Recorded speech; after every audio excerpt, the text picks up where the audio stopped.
You are listening to Christian Audio's production of What Makes Us Human and Other Questions About God, Jesus, and Human Identity by Mark Meynell. This book is read by Derek Perkins. This audio recording was produced in 2015 by Christian Audio, which owns the copyright. No portion of this recording may be reproduced for any reason without prior written consent from Christian Audio. This edition issued by contractual arrangement with The Good Book Company, originally published in English as What Makes Us Human, copyright 2015 by Mark Meynell. All rights reserved.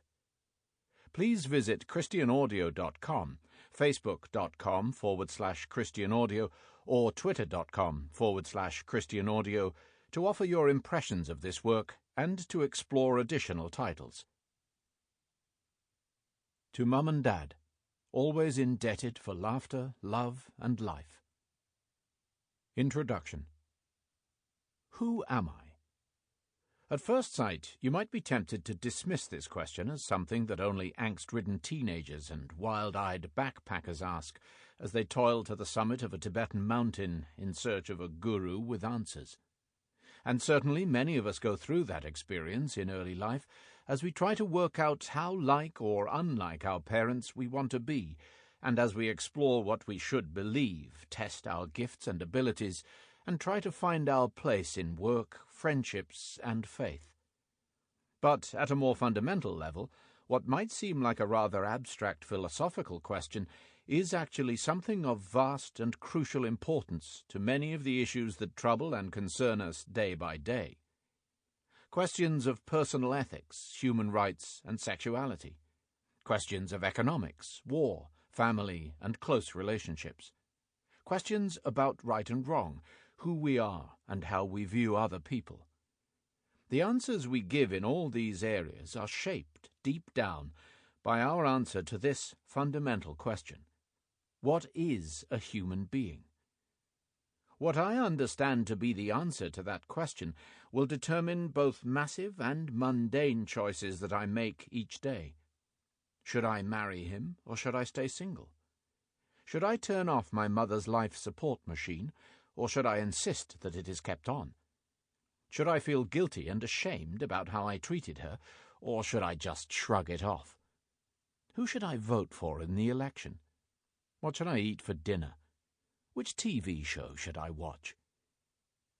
As the first chapter shows, you might be surprised to discover that this question, what is a human being, lies at the heart of a huge and largely invisible argument that is raging in our culture, in politics, in the media, and in private conversations. And it is a question that followers of Jesus need to be clear about how to answer, if we are to understand the times, engage meaningfully in discussion with others, and make choices that honor God. The good news is that the Bible has a lot to say about who we are and what makes us human. It tells us we are creatures, not coincidence. It tells us that we are precious, not pointless. It shows where we came from and where we are going to. It tells us we are dust, but that we are dust with a destiny.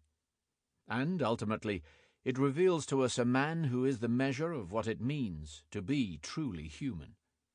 A man whose perfect humanity meant he was able to be a substitute, who put right all that is wrong with a world of men and women at odds with God and themselves. Tim Thornborough, Series Editor, June 2015.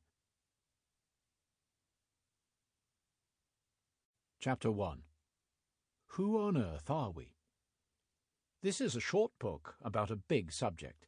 A very big subject, in fact. Us. But don't think it's big because we're egomaniacs, although some of us clearly are. It's a big subject because we're complicated. There's so much to us, much more than meets the eye. That's why couples who have been married for decades still find surprising things to learn about each other. That's why we sometimes will surprise ourselves when we say or do something that doesn't fit in with who we think we are. It turns out that people are not so much problems to be solved, but mysteries to be explored and enjoyed.